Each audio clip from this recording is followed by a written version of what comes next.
Today, we're so honored to have Shane here, the brains behind Curta. But before we embark on this journey, let's give a brief introduction about Shane. Shane finished his high school in 1 year and graduated from Berkeley at 18, where he funded and taught an undergraduate computing course. And Shane is also a creator with 4 million plus followers in social media. Okay, without further ado, let's welcome Shane to give a brief introduction about Curta and dive into the EVM puzzles. Let's welcome Shane. Hello, everyone. Thank you for showing up to my talk. So today I will be diving into the world of Curta CTFs with all of you. I will give a brief intro about myself, and then on like the motivation on how like Curta like started. So I am the co-founder of Curta. So Curta, we actually started Waterfall first with my co-founder, 5 out of 9, about like a year and a half ago. And together we got more involved in the like development space and just got nurse knifed by all the security stuff that was like happening. So we then launched Curta in March of this year as a means to hire from developers, as well as building something fun for the developer community. So on just overall level, Curta is an on-chain smart contracts like competition platform. And so far, Curta covers just on-chain generative CTFs, but later on, we intend to incorporate other aspects of like smart contract like competitions as like gas golfing and other like related topics. But this talk, I will more focus on CTFs since that's what we are currently focused on. I will first give an introduction about what CTFs are, and then the difference between Web 2 and Web 3 CTFs, how Curta is different, and then lastly, I will go deep dive into some puzzles that I think are like very cool on Curta. And just like tell you a little bit about like the backgrounds of all these puzzles. So the first thing that I will talk about is what are CTFs. Let me share my screen really quick, just so that we can follow up on where we are. Do you guys see my screen? Yes, I can see you very clearly. Perfect. So essentially, like CTFs stands for capture the flag. In traditional video games, that refers to like normally like first-person shooter games, with players turning around trying to capture a flag for their team. But today's topic about CTFs is not about that. The CTFs we're talking about are essentially digital challenges that provide a fascinating journey into like the world of hacking, cybersecurity, and other development skills.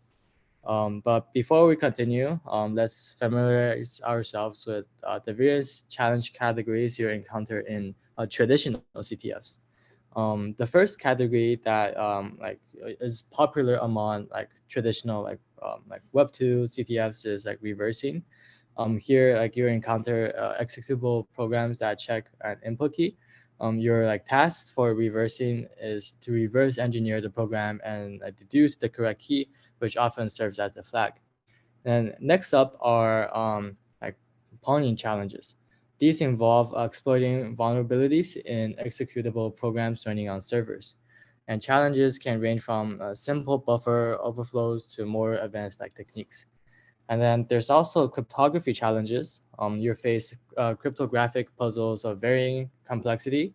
Web challenges, on the other hand, require finding vulnerabilities in web applications like SQL injections, authentication bypass, or like XSS and like CSRF attacks. And then there's other like categories like as well, like just like a lot of different niches. But these are like the biggest ones.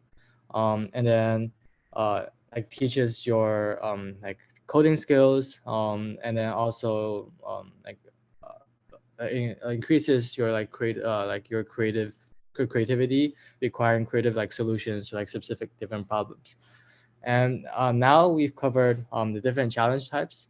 In traditional CTFs, like the biggest platform for like CTF enthusiasts right now is CTF Time, which is a platform that basically aggregates a lot of the different CTFs. And then it's also important to note that most CTFs are like very short, typically spanning like a weekend, lasting usually like 48 to 72 hours. There are some websites that have like some CTFs open indefinitely, allowing people to just like practice at like their own conveniences. But these are not usually not too much like competition, just like for like learning. And then like after like CTF events, usually the authors also write like solution write-ups, or sometimes like even the players write solution write-ups, and also like open source like their exploit scripts to like help teach others how like they solve this problem or how this puzzle works. So yeah, I think that's like basically a good way to get started in like learning about like what CTFs are. So but the difference is like Web 2 and Web 3 CTFs are also very different, and but they do serve like very similar like fundamentals. So to understand the differences between Web 2 and Web 3 CTFs, we can first explore Web 2 CTFs. So these competitions have been around for a while and typically involve finding and exploiting vulnerabilities in like centralized web applications. And in Web 2 CTFs, challenges often revolve around like common web security issues like SQL injection, XSS, CSRF, and more. Participants need to uncover and exploit these vulnerabilities to capture flags, which will gain points for their efforts. But then now let's learn about Web3 CTFs. So with the like advent of like blockchain and decentralized applications, Web3 CTFs present a new set of challenges. In these competitions, participants encounter smart contracts, blockchain vulnerability, and decentralized networks. The challenges may involve identifying flaws in smart contracts, finding vulnerabilities in blockchain protocols, or even exploiting decentralized applications. So here are some key differences between Web 2 and Web 3 CTFs. So the tech stack, like Web 2 CTFs primarily deal with like traditional web technologies and like frameworks, while Web 3 CTFs mostly like target like smart contracts.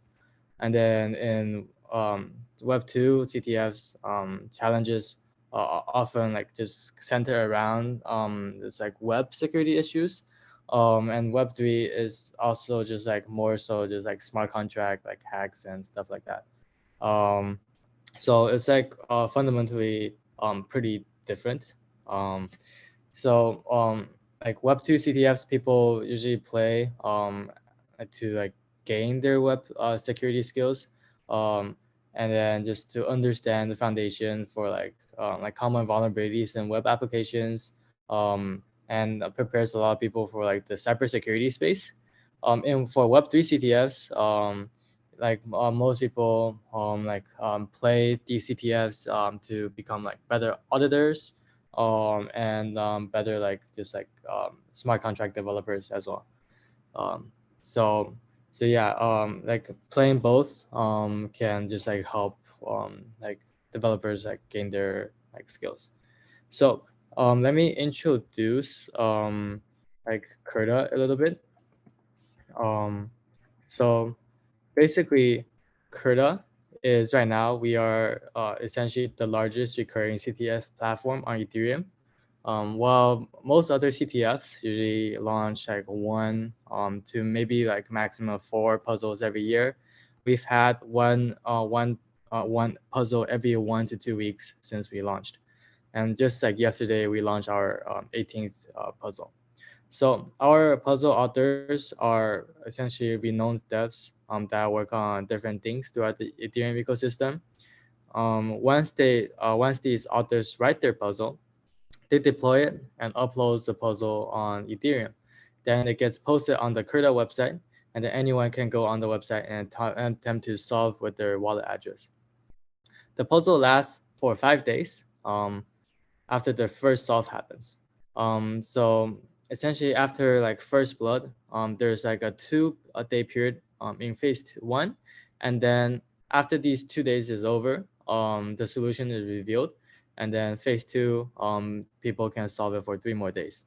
So right now in this puzzle specifically, we're still in phase 1, and there's 17 hours left in phase 1. So the puzzle always like remain on a website, and you can go back to look through them. For example, this one is closed. But the only way to solve on chain and get an NFT that we call like flag tokens is to solve the puzzle when it's still active and hasn't closed yet. So for example, this puzzle is open right now, and you can solve it right here. We also have like a leaderboard where players can keep track of their score and browse through like our top performers, and you can toggle between like the different seasons to see how like everyone performs. You see like Chainlight here is number 1 of all time. They have 40 points, and then Jinyu, he's like second place, but I think he is the first place in the new season. And then the leaderboard especially has been a great way for developers to build their on-chain credentials. We've had a few Curta puzzle players get hired by top companies in the industry in the past like couple months, including like A16Z and Nascent, who like publicly basically wrote that they hired 2 people from us. So a lot of recruiters check the Curta leaderboard and reach out to basically the top performers to interview them and potentially hire them at their companies. Their high ranks on the leaderboard is enough like proof that they're competent and skillful at what they do for a lot of companies, and naturally like recruiters are drawn to that. So the very unique part about the Curta puzzles is that they are generative. So given that the submissions are all submitted on chain, we designed a way for the protocol to not allow the copy paste of solutions. So on Curta, we have this function called the generate function. So for example, like in this puzzle, we can find like it has like a generate function. So we have a generate function in every puzzle. The author like basically writes that. Each player essentially starts with their wallet address that they intend to solve the puzzle on. So basically, like your wallet address, Ethereum address is your like starting seed, and this means that the puzzles can be designed in a way such that it's possible for all users to have different solutions. And when the solutions are submitted, the solution is checked against the verify function, to see if the solution is valid or not. So yeah, this is essentially just like an overview of like what Curta is existing. And if you want to see what the Curta NFTs are, essentially, basically you guys can check it out on like OpenSea as well. So I'll just dive into like essentially like the first puzzle, and then we will see like you guys will just like go through the puzzle with me, and then we'll see like how it works. All the puzzles here are very different. So I'll give maybe like 3 examples, and then you guys can learn from here. So this puzzle, just to take a look, looks like this. So this puzzle we're dealing with is essentially an 8x8 Sudoku, but with a pretty unique twist. So to kick things off, the numbers 1 through 8 are placed on the board's starting positions randomly. And these placements are determined based on your address as indicated by the blue numbers above. So essentially, I made this like sheets to show that it's like a Sudoku board. If you guys are familiar with like Sudoku boards, let me find like a picture so you guys know what I'm like talking about. I will show you here. So this is like what Sudoku is. I'm not sure if all of you guys are familiar, but this is like what the game looks like. And then essentially how this puzzle works here is it like we look we can start looking from the generate function, which is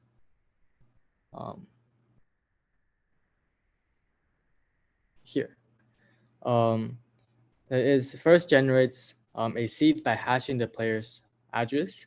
Then it goes through the seed until it's exhausted or until each of the numbers 1 through 8 has been assigned a unique index within the range of 0 to 63 on the 8x8 board. So this method ensures that the puzzle generated will always have like a valid solution. And then to guarantee that each of the numbers 1 through 8 occupies different indices, we utilize a bitmap to keep track of which indices from 0 to 63 have already been used. So in a nutshell, generate creates an empty, valid 8x8 Sudoku board. For instance, if we run generate for the address 5out9.eth, which is the author, but if you want to solve it, it'll be your own address, it would produce the following result. So if you put in the generate function and put in 5out9.eth, you will get this number.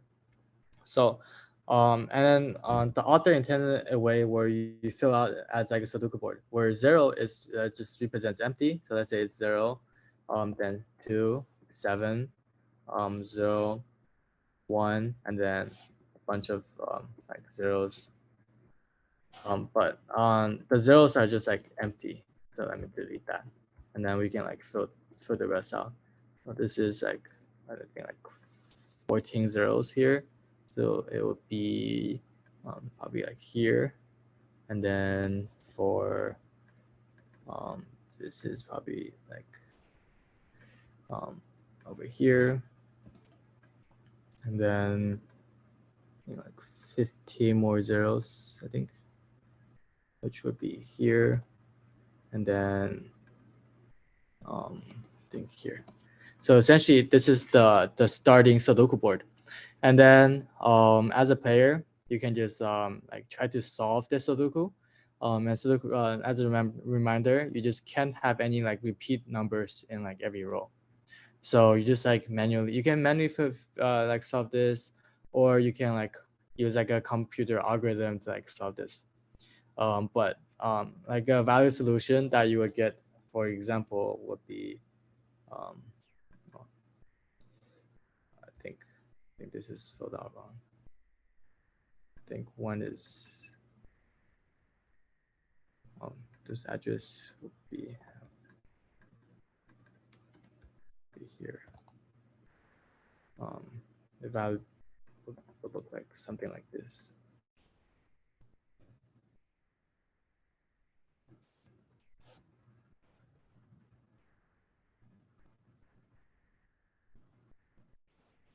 And then can like fill the rest out as well. But this is just like an example. And then you basically take this and then like take the entire thing after it's filled out, and then submit it into the solution. So now let's explore how we can validate like a given solution, which we denote as a solution, to ensure it meets the Sudoku criteria, to make sure this like after this fills out, it's valid. So the core, so we first iterate through solution, examining 4 bits at a time, representing the number in each score.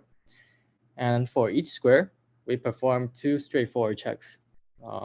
The first check is that no square can be left empty. And the second check is that each non-empty square in the starting position must match the square in the solution. So the core Sudoku checks come next, tightly packed into like a few lines of code. And this is where the helper function check comes into play.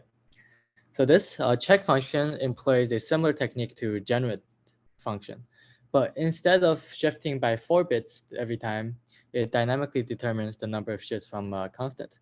So this allows us to check the existence of numbers 1 through 8 within any arbitrary set of 8 indices.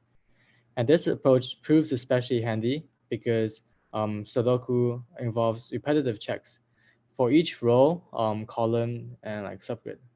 Row, column, and the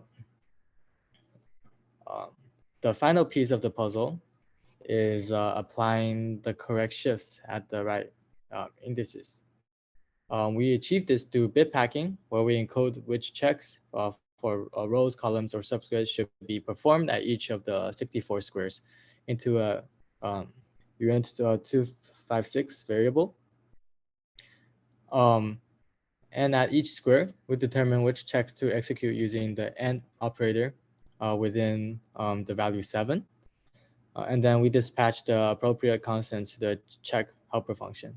And if all these checks pass successfully at every index, we can confidently affirm that we have a valid Sudoku solution. So this is like puzzle 1. And then another cool puzzle that I think is very cool is this puzzle by Riley Holteris. Riley Holteris was at Paradigm, and also I think interned at Citadel. So his puzzle is compared to the first Sudoku puzzle by 509 is I would say more math heavy. So it's about like EC DSA and choosing a number. So like this puzzle is very, very short. You can see it only has like a few lines of like actual code. But these few lines make it very hard. This puzzle involves like elliptic curve and the inspiration of the like seg like 256K1 curve, which is from like Bitcoin. So here's an analogy of what this puzzle is. So like imagine you have like a safe with a secret combination lock, but this lock has some mysterious features and you want to understand how it works to open the safe. And inside this lock, there's something that's called doubling, which means you take a secret number and do some calculations to make it twice as big. The strange thing is that nobody ever wrote down how this doubling works, and it doesn't seem necessary, but it's there. Now imagine you using this lock to protect your valuable items. And there's a process called ECDSA, so elliptic curve digital signature algorithm, that you can follow. So the first step in this process is picking a secret number. Let's call this number K. So this secret number helps you get another number called R. And then here's where things get interesting. So you discover that if you set K to a specific value, a half mod n, it magically makes R equal to a number that has a lot of zeros in it. So it's like finding a super rare combination that's really hard to guess. So this trick was used in the past to save space when people were dealing with Bitcoin transactions. They realized that they could use this property of K to make transactions shorter. So this and then I think a lot of people people still haven't really figured out why this specific elliptic curve works. But but it's like a very like interesting mystery, and it does work. So now let's connect all we just went through to this puzzle that you're trying to solve here. So in this puzzle, people submit some code that returns a special message and a signature for a private key. The challenge is that each person gets a different value for S, and they have to make sure R has 9 zeros at the beginning. And then you remember the trick with K and R, and realize that setting K to half mod N will give you the R value that you would need. But there's another value called H that you still need to figure out. And to do that, you rearrange an equation that involves S. And also, by looking at other player solutions, you can solve for K. Now, to actually solve the puzzle, you need to provide H, V, and R, or you can do it in a clever way. So you follow the request to another contract. Think of it as a helper that already has these values stored. And this will make it super efficient and quick. So after all of this like backstory, understanding how the lock and the puzzle works, you can finally like start solving the challenge. So according to the author Riley in his like solution write-up, users submit like bytecode that returns like a valid message hash and the signature for a given private key. And the challenge hardcodes a different S value for everyone, requires that the R value has like 9 leading 0 bytes. And we know that choosing K equals half mod N will give us our V and R values with the required 0 bytes. So to find the right H value, we can rearrange the equation for S. And also by looking at other player solutions on chain, you can also have used this equation to solve for K. And then to actually submit the solution, the easiest method is to return HV and R in only 32 bytes of EVM code, and is to forward the call to another contract that has these values hard-coded. So this puzzle essentially shows like how like cryptography can be like solving a mystery. And even though it seems very complex, there are like some clever tricks and patterns hidden in the math that like people can discover and just like plug in and use to their advantage. It's like being like, it almost feels like being a detective. So another puzzle that's like very, very interesting that shows that people can take different approaches to solving a puzzle is author Ware Hayes' puzzle number 6, which is called the uncertainty principles. So I will give like a brief backstory and then tell you about like what I think the author's motivations are for this puzzle, and then do a dive as well. So imagine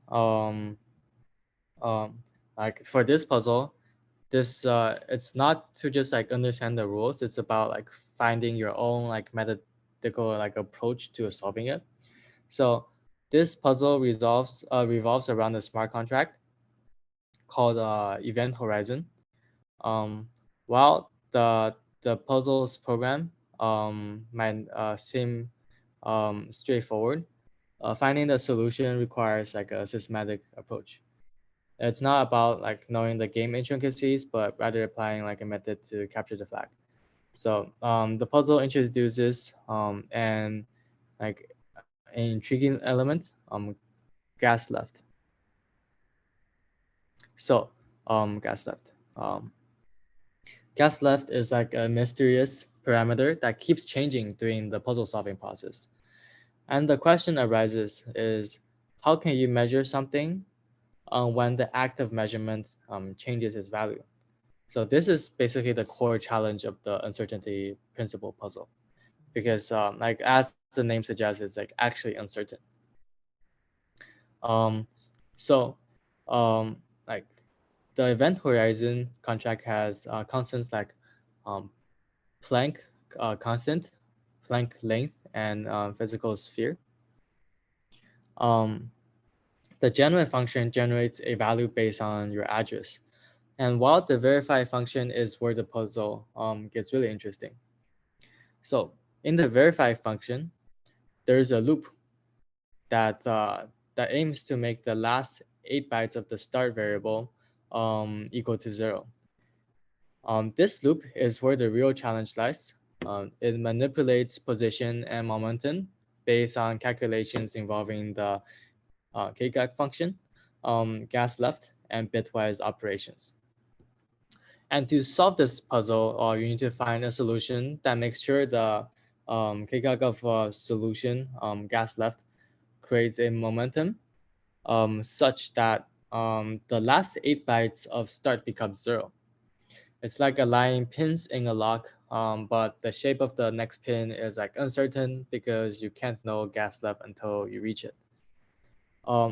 But there's like a lot of different approaches to this to crack this puzzle according to the author.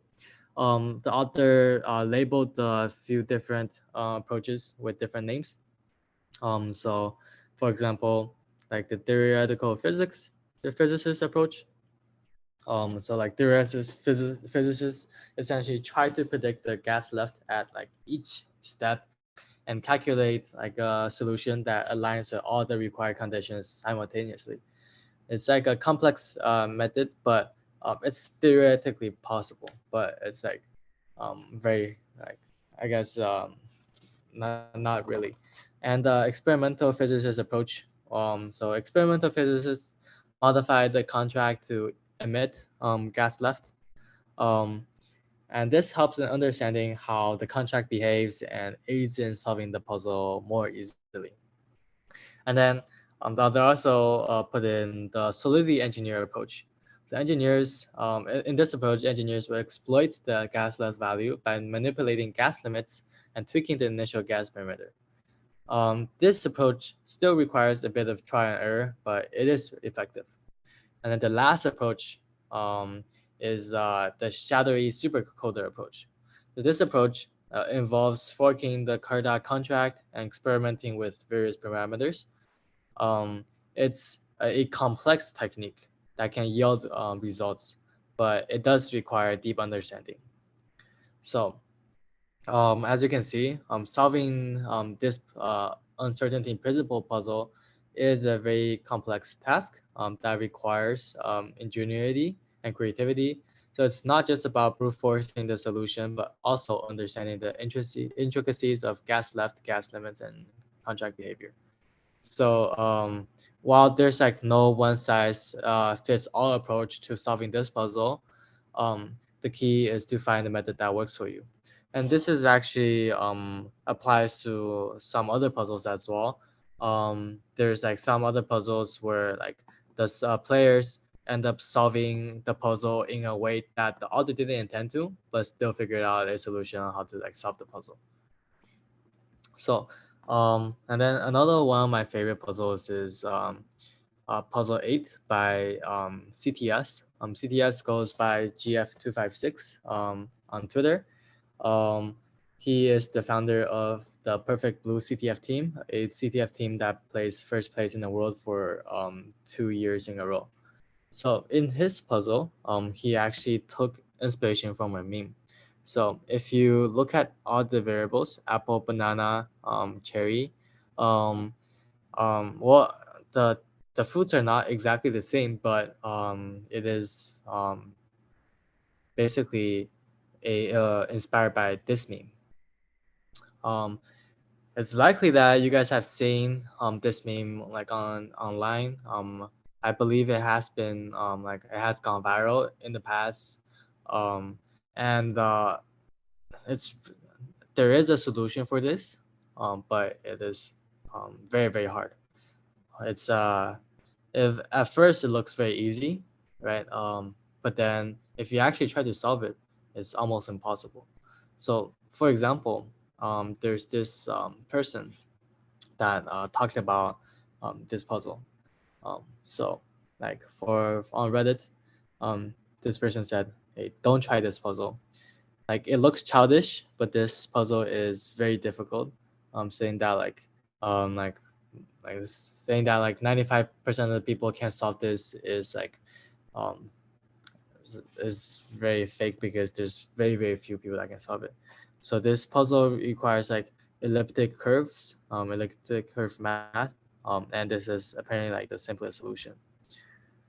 So you need like a lot of the players that were trying to solve this were struggling because they didn't really have like too much math background, but like the Curta community did like helped each other out a lot, and people were able to solve after. But yeah, just from a quick brief read through is that you need to transform the equation to an elliptic curve, and then use the elliptic curve to find these solutions. And then we can go through like CTS's like write-up as well. So if you like essentially click on like this button for all the puzzles, you'll find like a solution write-up for all the different puzzles from like all the different authors. But yeah, essentially this is just like a thread on the author writing like a solution write-up for this puzzle. I won't like go too in depth for this because I think it might be like slightly out of scope. But I think it's very interesting that like this author like took inspiration from like a meme and then used it to like write his like puzzle. It's very cool. And then there's like some like other puzzles as well, like for this author named Vex.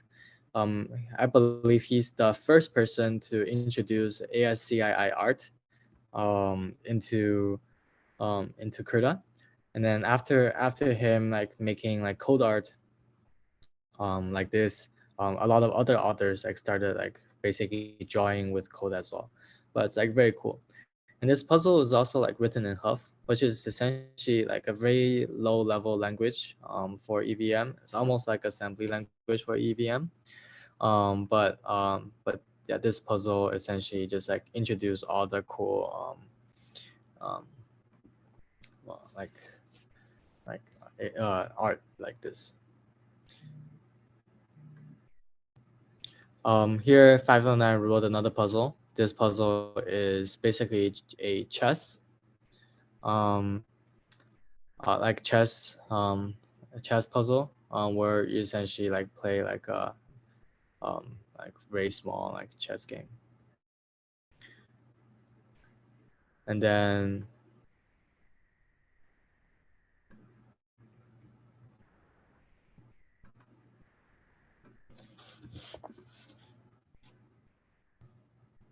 this author he wrote the first like ZK puzzle.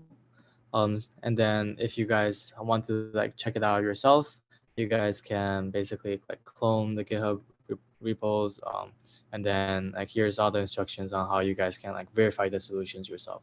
Since like we don't like take submissions anymore after submission is closed after phase 3, but you guys can like still try a sync. So this is like a ZK puzzle, and then this puzzle is very cool.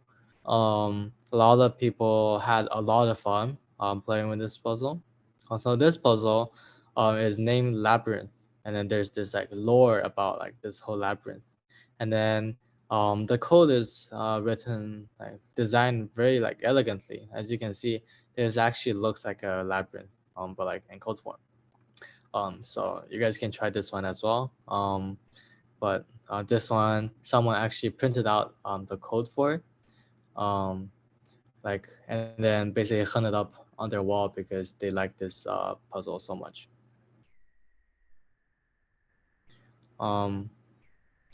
As you can see, like the comments, like the ASCII art, really like inspired a lot of different like authors. This one also was very popular, which was by J Trilly. This one is also very cool. This involved like minting like other NFTs. So other players like playing this CTF not only got like Curta NFT, but also got this NFT called like Rip Jesus NFT from this author, and essentially it's like a very interesting and very in-depth like puzzle. And a lot of people had a lot of fun with this one as well. Like highly recommend check it out. DappLearning's puzzle is also like an art piece. As you can see, this is like all art, and then he wrote like a huge lore, which is super cool. And this puzzle, DappLearning apparently had like different levels, like different difficulties for different like players. So essentially, what happened was Chainlight kept winning all of the puzzles, like all of the past puzzles.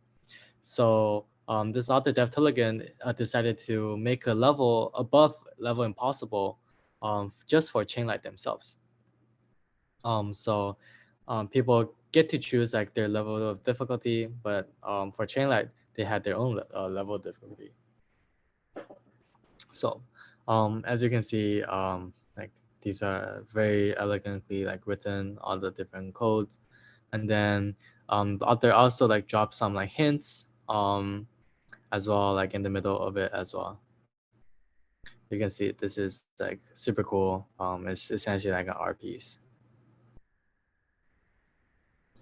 And then yeah, and then gave like some hints along the way. You can like read it in his like solution write up.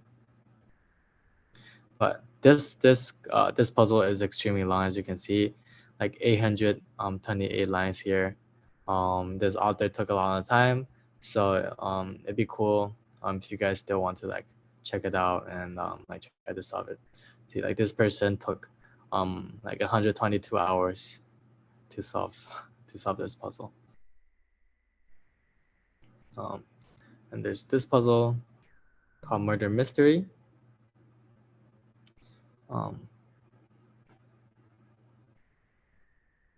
And then this is the puzzle that's live right now. But yeah, that's kind of like a general overview of like what Curta really is, like the overview and all that. But yeah, that's pretty much all that thing I have to share.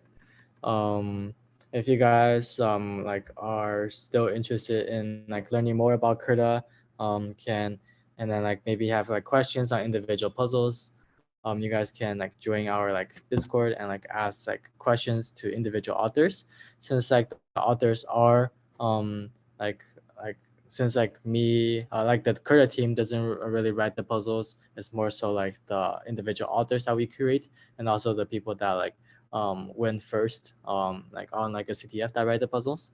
So just like by interacting more directly with the authors, you guys can like have more like direct questions that you guys can get answered. Yeah.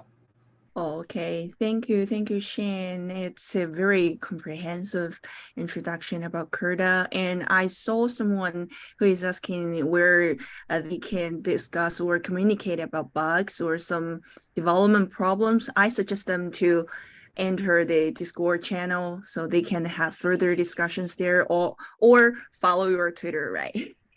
And Yeah, so yeah. anybody has some questions? Okay. Sure. Yeah, cool, Paco.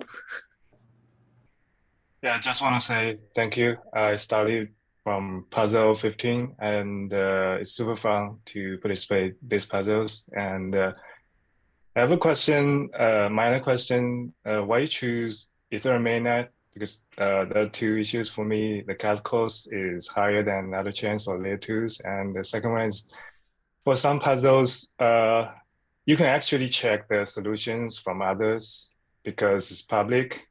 So it's a little bit unfair for those who are trying to find their own solutions.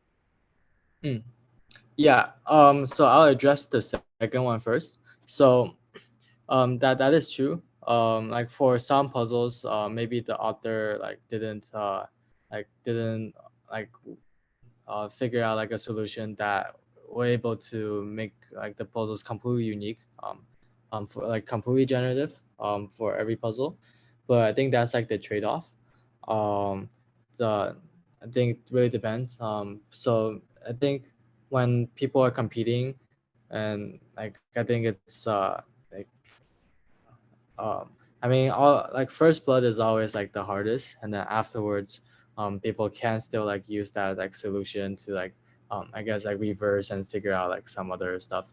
So it's really dependent on like the person and like the goals. Like there's like not too much we can do about that. And then the reason why we chose Ethereum mainnet is we the main reason is more so just that we liked like mainnet the most, like even though there is like a lot of gas fees, we are like exploring like other layer twos for like other parts of Curta. Like we are introducing like more stuff beyond just um like like the CTF puzzles, and then for the other aspects we can have like a layer two, or maybe like having the puzzles like later, like after submissions end, people can maybe like solve on like layer two. Yeah, but I think we just wanted to we're not sure like the longevity for each layer two at the moment, so we just kept it to mainnet. Yeah, that makes sense. Cool. Paco, do you still have other questions? I think it's a really precious chance for you. Yeah, I want to ask, what can we do with these NFTs? Can we do more things with The those potential NFTs? utility, right? Future utility. Yeah. Okay, cool. Yeah, so we plan to like do a lot of stuff for the community. We have like some partnerships ongoing. So if you like follow the Twitter closely, we will have like some other partnerships going on for like Curta community members. Like I can't really say too much right now, just in case like some partnerships don't go through. But we have some other very interesting stuff. Like more so like on like helping like the Curta credentials being like more prominent in the space, like getting more recognized, so that like this community of people that have the Curta token is like respected more, and knows that it's like extremely hard, and yeah, know that like you have this like technical skill that can be transferred to like other aspects. Yeah, but we're like working on that right now through like partnerships and some other parts within Curta. Like on for the roadmap, we do intend to have like profile pages for like all the different players on Curta, so that they can put other stuff to like replace their like traditional links. Like for example, if people don't use like LinkedIn for in crypto, and this Curta can be a way for them to just like show off their skills. Okay. Got it. Thank you. Thank you. So I think the last question, because it's already too late in New York. So if there are no more questions, so let's wrap up the meeting. So if you are interested in solving the EVM puzzles, just follow the Twitter or enter the website. I dropped the website link in the chat box so people can enter it. So thank you, Shane. Let's wrap up the meeting. Thank you so much for having me here. Thank you so much. And okay, goodbye. Yeah, See thank you. you guys for having me. Thank you. See you. Goodbye. Bye.